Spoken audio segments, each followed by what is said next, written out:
성도 여러분 안녕하십니까? 네, 하나님의 은혜가 또 하나님께서 약속하신 평강이 우리 모든 성도님들의 또 우리 사랑하는 가족들의 마음 가운데 충만하게 되기를 소망합니다. 오늘 안식일학교 때 손님 소개를 못했는데 우리 박상옥 집사님 언니 분께서 우리 교회에 방문해 주셨습니다.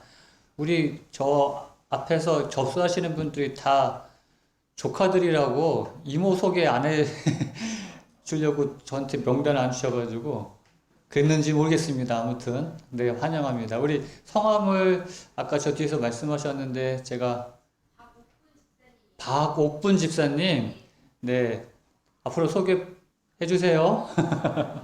우리 박옥분 집사님 정말 환영하고 오늘 하나님의 은혜가 우리 집사님의 마음 가운데도 충만히 임하게 되기를 소망합니다. 우리 집사님을 환영하는 의미로 박수 부탁드립니다. 네, 환영합니다. 오늘은 엘리압인가 골리앗인가 라는 제목으로 함께 하나님의 은혜를 나누겠습니다. 에베소서 4장 15절 16절에 있는 말씀을 제가 봉독하겠습니다. 오직 사랑 안에서 참된 것을 하여 범사에 그에게까지 자랄지라. 그는 머리니 곧 그리스도라. 그에게서 온 몸이 각 마디를 통하여 도움을 받음으로 연결되고 결합되어 각 지체의 분량대로 역사하여 그 몸을 자라게 하며 사랑 안에서 스스로 세우느니라. 아멘. 그는 머리니 곧 그리스도라. 그에게서 온 몸이 각 마디를 통하여 도움을 받음으로 연결되고 결합되어. 한 말씀 더 보겠습니다. 로마서 12장 5절의 말씀입니다. 이 말씀은 우리 다 같이 함께 읽겠습니다. 시작. 이와 같이 우리 많은 사람이 그리스도 안에서 한 몸이 되어 서로 지체가 되었느니라. 아멘. 우리가 한 몸이 되었다라고 성경은 말씀하고 있습니다. 우리말 중에 참 정감 있는 말들이 있는데 그 중에서 우리라는 말이 참 정감이 있습니다. 외국 사람들이 우리나라에 오면 우리나라 사람들을 보면서 참 좋아하는 것 중에 하나가 한국 사람들은 뭐가 많다? 정이 많다 그래요. 한국 사람들이 그 모습 속에서 참 정을 느끼는데 또 그 말 속에서도 정을 느끼는 것 중에 하나가 이 우리라는 말에서 정을 많이 느낀다고 합니다. 우리나라, 우리 교회, 우리 학교, 우리 어르신들은 혹시 나훈아라는 가수분이 불렀던 홍시라는 노래를 혹시 기억하나 모르겠습니다. 우리 2부에는 또 그래 좀 젊은 분들이 많이 오셔서 1부 때는 제가 나훈아 홍시 하니까 다 고개를 끄덕이시더라고요. 생각이 난다. 홍시가 열리면 예, 울 엄마가 생각이 난다. 가사가 그런 가사가 있거든요. 저희 아버지도 우리 나훈아 이 가수를 좋아해가지고 제가 어렸을 때 이 나훈아 노래를 많이 들었기 때문에 저도 이렇게 같이 이렇게 듣던 기억이 나요. 생각이 난다. 홍시가 열리면 울 엄마가 생각이 난다. 우리 엄마도 아니고 울 엄마예요. 근데 우리나라, 우리 교회, 우리 학교는 이해가 되는데 엄마도 우리 엄마예요. 내 엄마가 아니라 우리 아들, 우리 집사람 다 공유해요. 그러니까 외국 사람들은 그것에 대해서 이해를 못하는 겁니다. 이게 my mother, my 엄마지 내 엄마지 왜 우리 엄마냐는 거죠. 근데 우리는 다 이해가 되는데 외국 사람들은 그게 이해가 안 되나 봐요. 하나님께서 이 땅을 창조하셨을 때 그 창조하신 것들을 보면서 너무 좋아하셨거든요. 그래서 보기에 좋았더라. 또 어떤 때는 심히 좋았더라. 정말 좋다. 그거예요. 좋다. 정말 빛을 창조하시고 너무 좋다. 감탄하시면서 스스로. 왜요? 왜 그렇게 좋아하셨어요? 그렇게 아름답게 창조하신 그 낙원에 거할 사람들을 생각하면서 너무 좋아하신 거예요.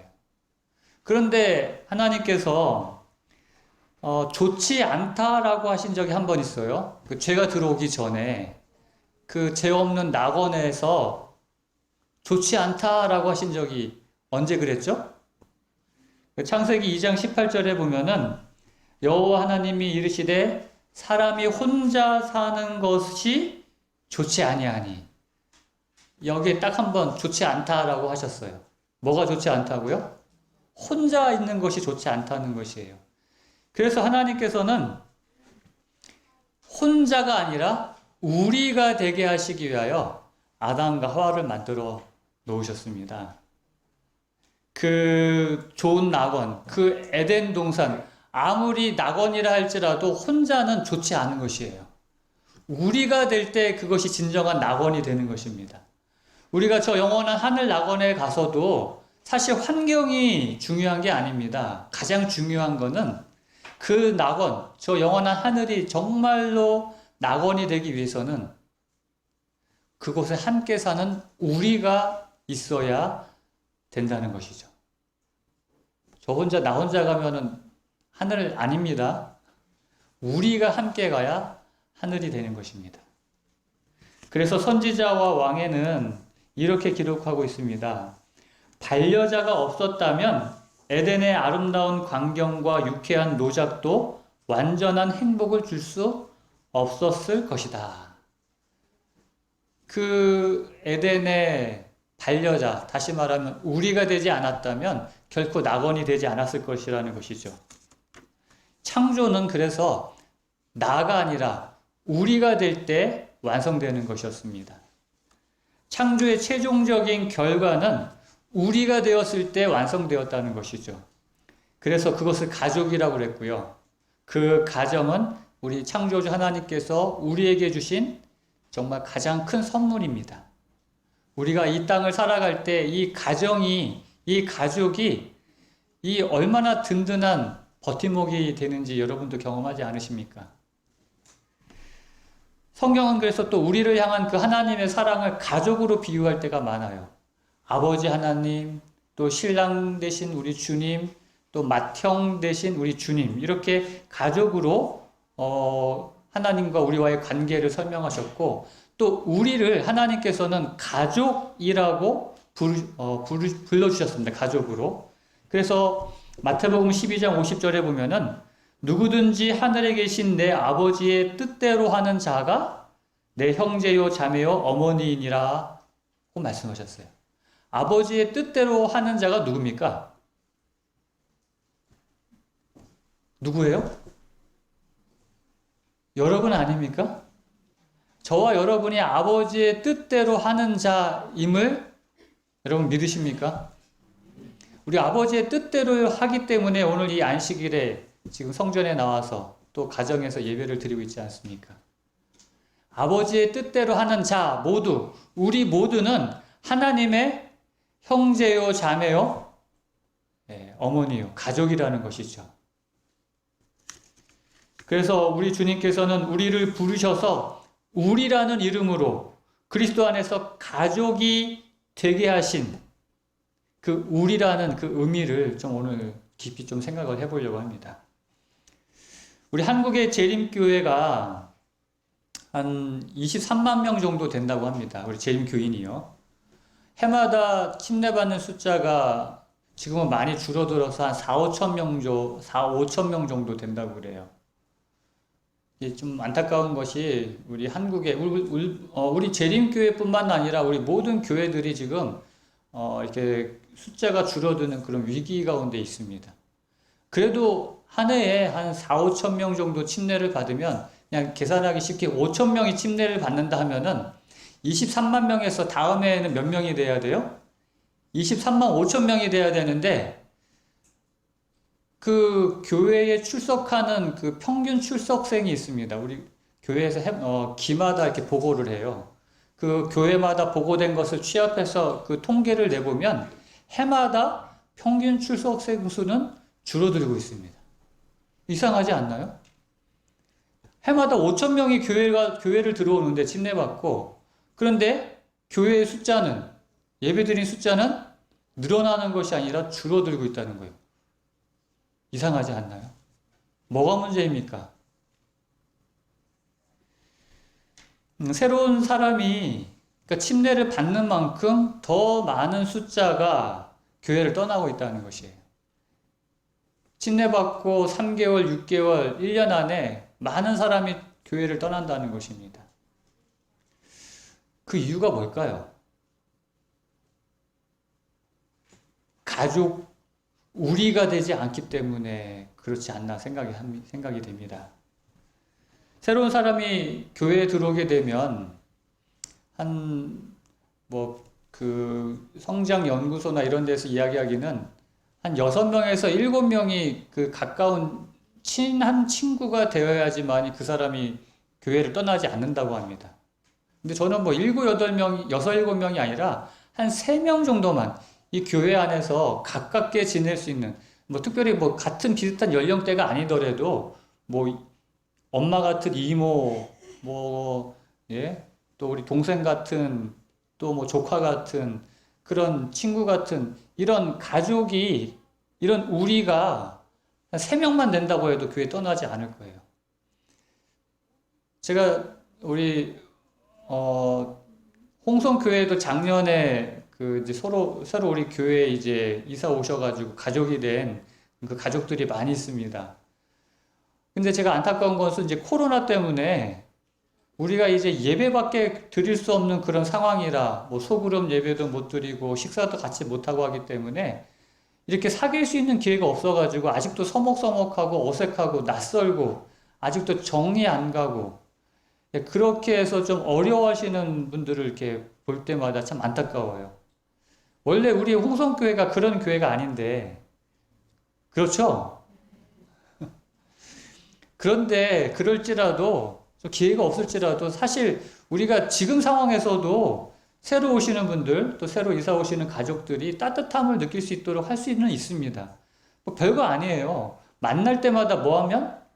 반갑게 미소로, 인사로, 손은 잡을 수 없지만 우리가 이렇게 안부를 물으면서 그 한마디 한마디가 새로 나오는 사람들에게 정말로 힘이 되거든요. 저한테는 밑에 여동생, 남동생이 이렇게 있는데 사실 제 동생들하고 다 저희가 어머니만 신앙을 하셨지만 그래도 어렸을 때부터 삼육 교육을 받았어요. 초등학교 때부터 삼육 교육을 받았는데 안타깝게도 지금 밑에 동생들은 교회를 안 나오고 있어요. 여동생은 교회를 나가려고 하고 있는데 지금 거제도에 살면서 그 거제도에 있는 교회를 나가려고 하는데 참 힘들어 하는 것을 봅니다. 왜냐하면 교회를 나갔을 때 이렇게 반갑게 맞이해주는 사람이 이렇게 있어야 되는데 예배를 드리고 특별히 이렇게 식사를 하러 갈 때에 밥 먹고 가세요 하는 사람이 없다는 거예요. 그래서 밥 먹고 가라고 그래도 이렇게 쭈뼛쭈뼛 하면서 그 식당에서 이렇게 줄 서 있는 것 굉장히 어색하잖아요, 그게. 우리야 서로 알고 지내고 있기 때문에 괜찮지만 손님이 오거나 또 처음 교회 오는 사람들은 그게 굉장히 어색합니다. 그리고 밥 먹을 때 같이 이렇게 또 앉아서 밥 먹어주는 사람 없이 혼자 뻘쭘하게 밥 먹고 그게 몇 번 반복되면 교회 가고 싶은 마음이 없는 거죠. 굉장히 힘들어하면서 교회는 가고 싶은데 좀 그렇게 힘들어하는 모습을 볼 때 참 굉장히 안타까워요. 우리 홍성교회도 손님이 왔을 때 식사하고 가세요. 또 혹시 이렇게 여러분 보고 혼자 앉아있는 그런 분이 계시다고 하면은 어떻게 해야 돼요? 그런 것들이 눈에 들어와야 돼요, 사실. 근데 그런 게 눈이 안 들어온다고 하면 좀 문제가 있는 거죠. 제가 삼육대학교에서 신학 대학원 공부 2년을 하면서 그때는 교회를 맞지 않기 때문에 주변에 있는 교회들을 안식일마다 이렇게 다니면서 보는 기회가 있었습니다. 근데 몇 교회는 참 감동을 주는 교회들이 있었어요. 특별히 태능교회가 그랬고 또 별내교회가 그랬는데요. 이 교회들은 손님이 오면은 아예 전담 마크하는 그 담당자가 있습니다. 그러니까 손님들만 접대하는. 그래서 별내교회 같은 경우에는 아예 거기에 교회가 크기 때문에도 그렇지만 손님들만을 위한 안교반이 있습니다. 손님반을 위한 안교 교사가 따로 있고 그래서 손님들만 따로 그 교사들이 안교 교과를 하고 또 그 교과로 끝나는 게 아니라 그 손님 온 그 나이에 비슷한 담당자들이 그분이 식사하고 또 식사를 마치면 이제 그 교회는 이제 카페가 있어요. 그래서 카페에서 차를 마시고 그분이 갈 때까지 다 그 담당자가 접대? 하여튼 끝까지 그것을 합니다. 그게 굉장히 좀 감동을 주더라고요. 우리 교회도 좀 그런 시스템을 좀 마련을 하면은 좋겠다는 생각이 들어요. 그래서 책임자가 딱 정해져가지고 비슷한 연령대가 왔다 그러면은 그분 책임지고 뭐 본인이 하든 뭐 다른 사람에게 시키든 해가지고 혼자서 그렇게 식사하거나 그냥 가시지 않게 뻘쭘하게 계시지 않게 교회에서 우리의 그 사랑을 느낄 수 있도록 아무리 우리가 사랑의 마음이 있다고 해도 그것이 표현되어지지 않으면 알 수가 없는 것이잖아요. 교회에 새로운 신자가 오고 새로 침례를 받고 아까도 했지만 3명 이상의 가까운 관계가 성립이 될 수 있도록 이 수국꽃이 물이 부족해가지고 막 시들어가고 있는데 여러분 마음속에 나 이렇게 물이 있어? 보이지? 내 마음속에 물이 있어 하고는 보여주기만 하고 주지 않으면 아무 소용이 없다는 거예요. 뭐 해야 돼요? 여러분 마음속에 있는 따뜻한 마음을 이렇게 느낄 수 있도록 줘야 된다는 것입니다. 우리 홍성교회가 좀 그런 교회가 되었으면 정말 좋겠어요. 우리가 세상에 나가서 복음을 전하고 진리의 말씀을 전한다고 하지만 사실 세상 사람들의 입장에서 본다면 우리의 입장이 아니라 복음을 받는 사람들의 입장에서 본다면 사실 교회에 나오는 것은 어떤 진리나 복음 때문에 나오는 것이 아니에요. 그들이 처음 진리를 받아들이고 복음을 받아들이고 교회에 오는 것은 그 복음을 전하는 사람의 모습 때문에 나오는 것입니다. 그 사람의 따뜻한 모습, 친절한 말 한마디, 그 사람의 삶의 모습이 세상 사람과 다른 그 특별한 것 때문에 거기에 감동받아서 교회를 나오고 그렇게 나와서 이제 복음과 진리를 깨닫고 교회에 남아있게 되는 것입니다. 처음부터 복음과 진리 때문에 그곳에 감동받아서 나오는 경우는 극히 드물다는 것이죠. 가끔 교회에서 교인들끼리 상처받고 또 교회에 안 나오는 분들도 계십니다. 서로가 이렇게 좀 다툼이 있거나 좀 상처가 있어가지고 근데 그런 분들에게 방문해서 이야기할 때 우리 교회에 사람 보지 말고 하나님만 보고 우리 그렇게 신앙합시다 하면서 이야기하는 경우가 있거든요. 그런데 그 말씀이 맞아요. 우리가 신앙할 때 하나님 바라보면서 신앙해야 되지만 또 아주 맞는 말씀은 아니에요. 교회는 하나님을 만나러 오지만 하나님뿐만 아니라 하나님 안에서 한 가족된 우리를 보고 우리를 통해서 기뻐하고 우리를 통해서 함께 용기를 갖고 우리를 통해서 힘을 얻고 그 우리를 통해서 함께 자라가는 역사가 우리를 통해서 일어나기를 우리 하나님께서 원하신다는 것입니다. 그래서 내가 이 교회에서 나는 그냥 아무것도 아닌 것 같은 게 아니라는 것이죠. 내 모습이 이 교회, 우리를 형성하는 데 정말 중요하다는 것입니다. 어떤 사람은 그러니까 우리가 이제 그래서 교회를 세탁기로 이렇게 비유할 수가 있는데 이렇게 와이셔츠가요. 이제 보면 우리 와이셔츠는 이렇게 더럽진 않아요. 항상 보면 이렇게 목에만 이렇게 조금 더러웠기 때문에 그래서 이제 어쩔 수 없이 이제 빨래를 해야 됩니다.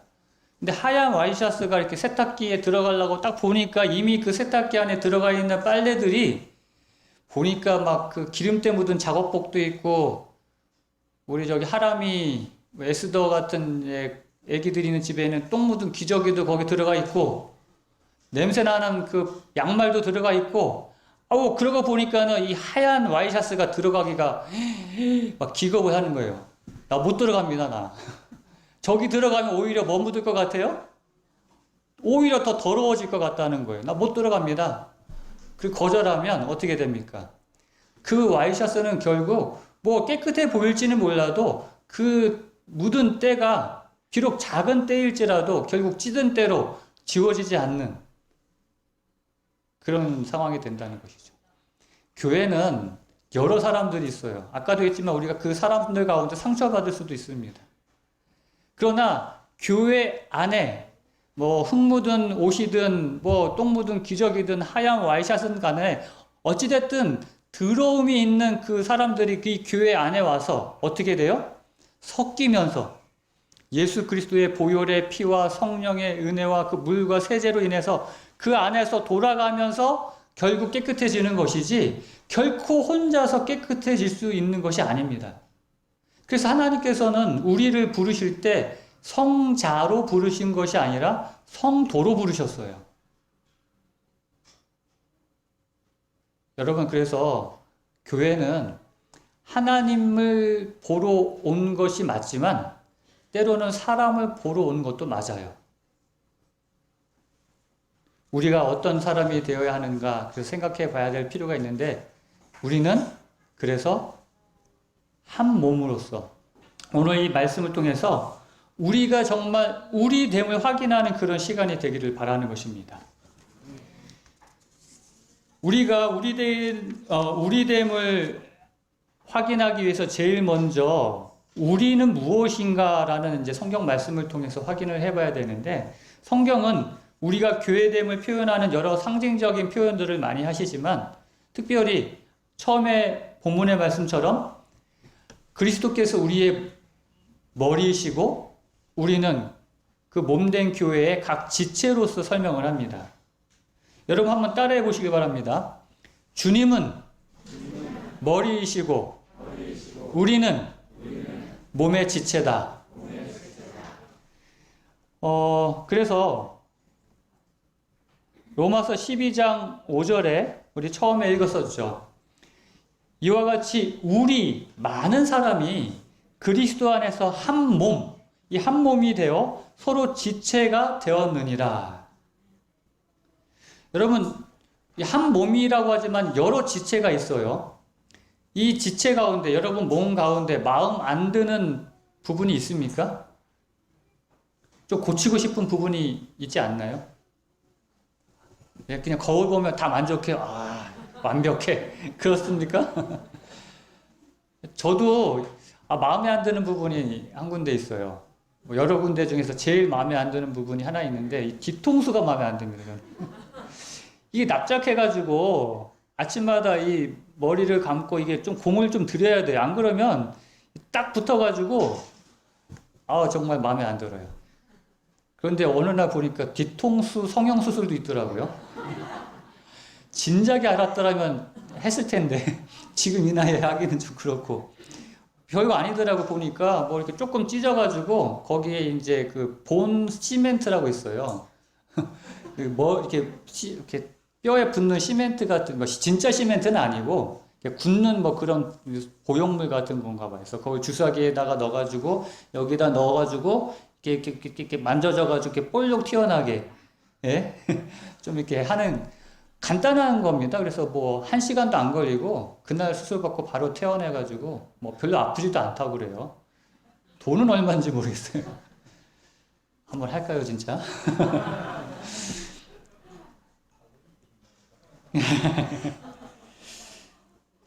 근데 아무리 마음에 안 든다고 해가지고, 예? 너 여기 뒤통수 너 마음에 안 들어. 너 이거 아웃. 뭐 이렇게 할 수는 없잖아요. 뭐 손이든 발가락이든 뭐 어디가 됐든 간에 내 마음에 안 드는 부분이 있다고 해가지고 떼어낼 수가 없다는 것입니다. 우리 교회도 보면은 마음에 안 드는 좀 부담되는 그런 교인들이 있을 수 있어요. 우리 일부 예배 때 성도님한테 말씀드리니까 혹시 여러분 가운데 뭐 마음에 드는 교인만 있는 게 아니라 마음에 안 드는 교인도 있지 않습니까? 했더니 없대요. 다 마음에 든대요. 아멘이라고 했는데 우리 2부 때 오신 분들은 어떠다나 모르겠어요. 여러분들 마음 가운데 우리로서, 우리 홍성 하늘 가족으로서 참 우리가 힘이 되고 만나면 반갑고 정말 얼마나 기쁨이 되는지 모릅니다. 그래서 정말 교회에 오고 싶어 하고요. 그런데 간혹 또 어떤 때는 좀 부담되는 그런 교인들이 있을 수 있어요. 서로 집사님 간에, 장로님 또 뭐 목회자가 됐든 간에, 때로는 어떤 오해가 됐든 또 뭐가 됐든 간에 그렇게 부담되고 마음에 안 든다고 해가지고 그 교인 안 나왔으면 좋겠다, 그 교인 뭐 이렇게 뭐 이렇게 떼어내고, 혹은 뭐 그냥 마음에 안 든다고 막 고치려고 그러고. 그 예전에 선풍기 아줌마라고 해가지고 그 세상에 이런 일이 나왔던 한 그 분의 이야기가 있습니다. 이분이 이렇게 이쁘게 생기신 분인데 사람이 아무리 예쁘게 생겨도 이렇게 마음에 안 드나 봐요. 자기 모습에 만족하고 살면 참 좋은데.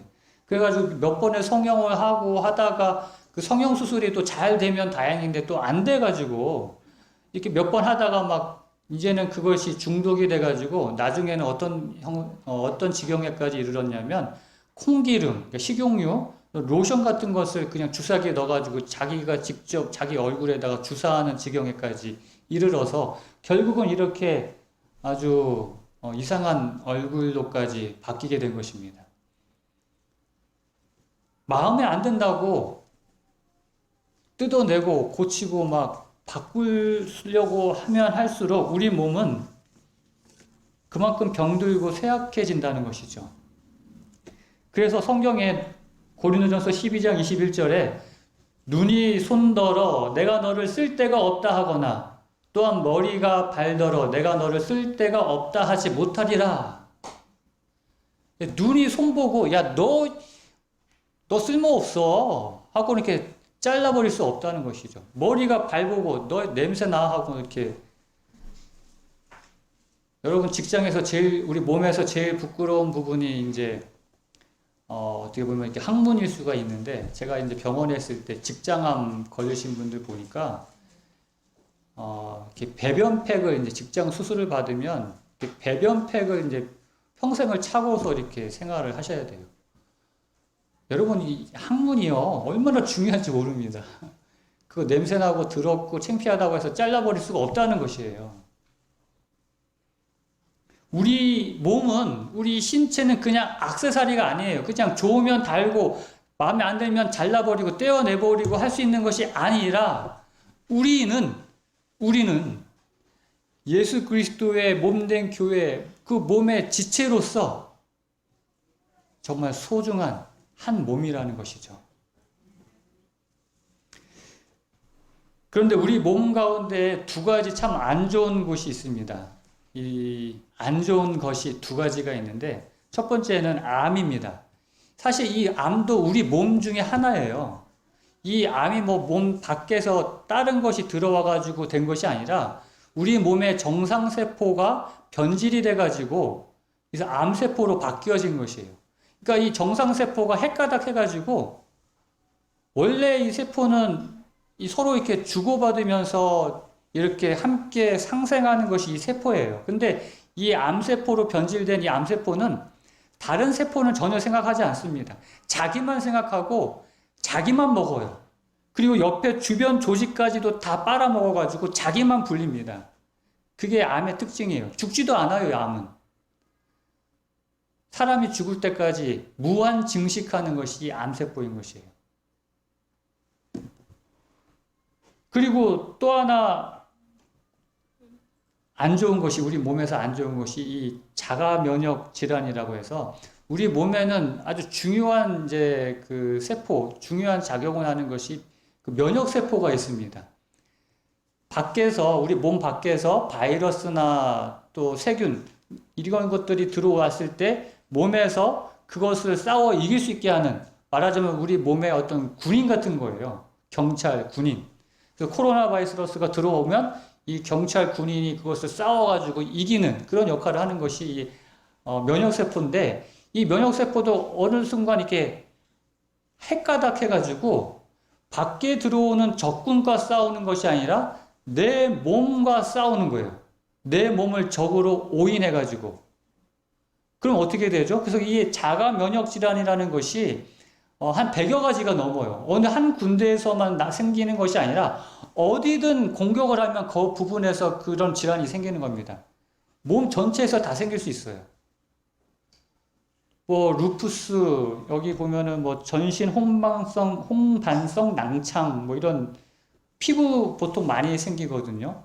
뭐 눈에도 생기고 입안에도 생기고, 그래서 뭐 아토피, 뭐 습진 이런 것들도 다 면역 질환의 일환이에요.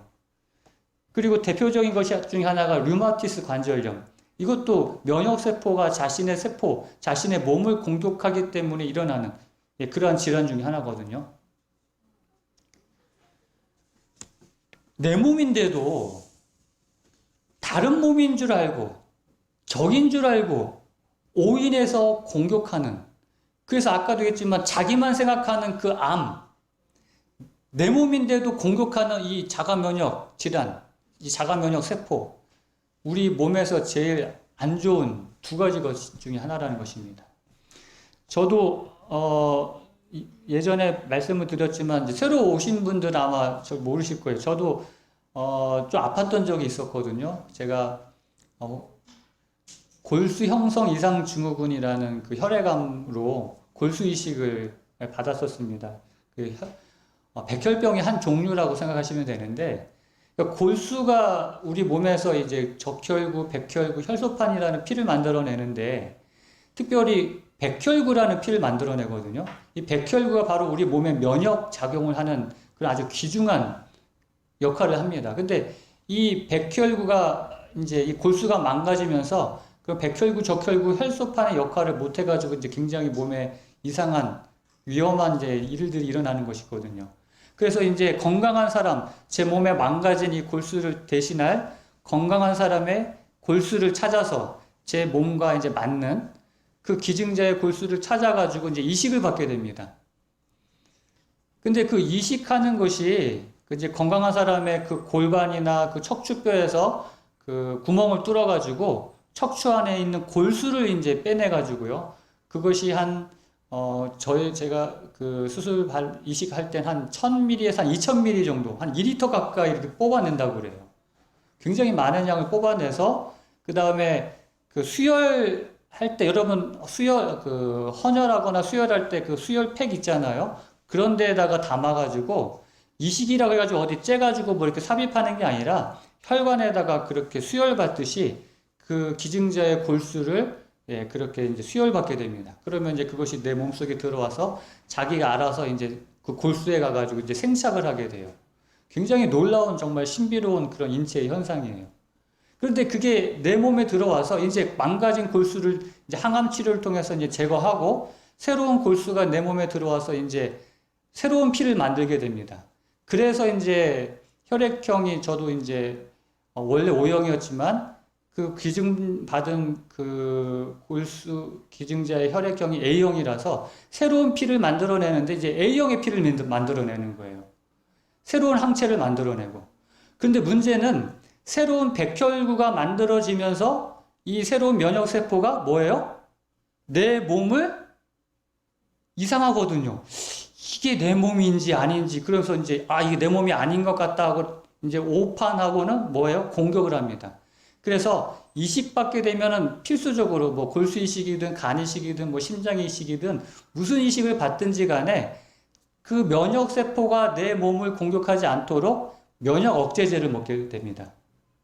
그러니까 안 그래도 면역력이 약한 상태에서 면역 억제제까지 먹으니까 굉장히 취약하고 위험하면서 굉장히 정말 어려운 상황이 되는데, 그 기간이 한 6개월에서 1년 가까이 이제 변화되는 과정이 적응되는 기간이, 이 마스크 쓰고 있는 것이 그래서 이제 마스크를 쓰고 있는 거예요. 지금은 여러분 마스크 쓰는 것이 뭐 일상이 됐지만 정말 처음 이 코로나 때문에 마스크를 쓰면서 참 싫었던 것이 집사람이나 저 때의 그 느낌이 딱 생각이 나는 거예요. 저렇게 마스크 쓰고 한 1년 동안 생활했던 그 익숙한 냄새, 그 마스크 쓴 냄새 있잖아요.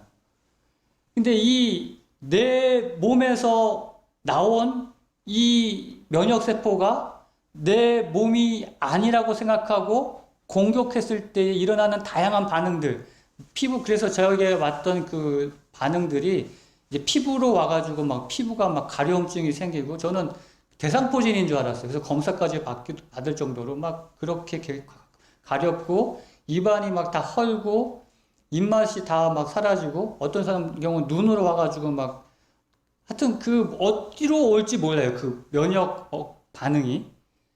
그것이 평생을 그렇게 약을 먹으면서 면역 억제제를 먹으면서 살아야 되는 경우가 대부분인데 저는 다행히 한 1년 정도 그것이 이제 끝나서 약 없이 지금도 이렇게 살고 있거든요. 참 은혜인 것입니다. 이렇게 내 몸을 적으로 오인하고 공격하는 이러한 이야기가 성경에도 나옵니다.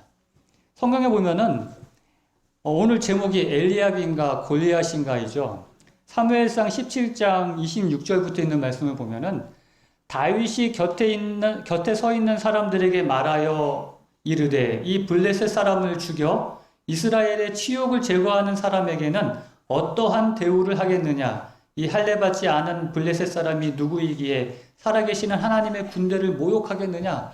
이 다윗이 그 아버지의 명령에 순종해가지고 그 전쟁터에 있는 형들에게 먹을 것을 갖다 주기 위하여 왔어요. 근데 전쟁터에 와서 보니까 웬 크다란 거인이 와가지고 막 매일마다 나타나가지고 막 하나님을 욕하고 하나님의 군대를 모욕하는 것을 보면서 분노가 치밀은 거예요. 도대체 저 할례받지 않은 저 사람이 누구길래 막 그러면서 성을 내면서 막 그렇게 이야기하니까 27절에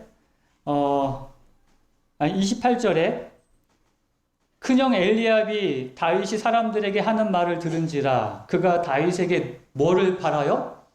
노를 바라요. 아주 화를 내면서 네가 어찌하여 이리로 내려왔느냐? 들에 있는 양들을 누구에게 맡겼느냐? 나는 네 교만과 네 마음의 완악함을 아노니 네가 전쟁을 구경하러 왔도다.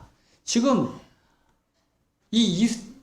다윗이 지금 이 형 엘리압이 하는 이야기를 들어보니까 어때요, 지금?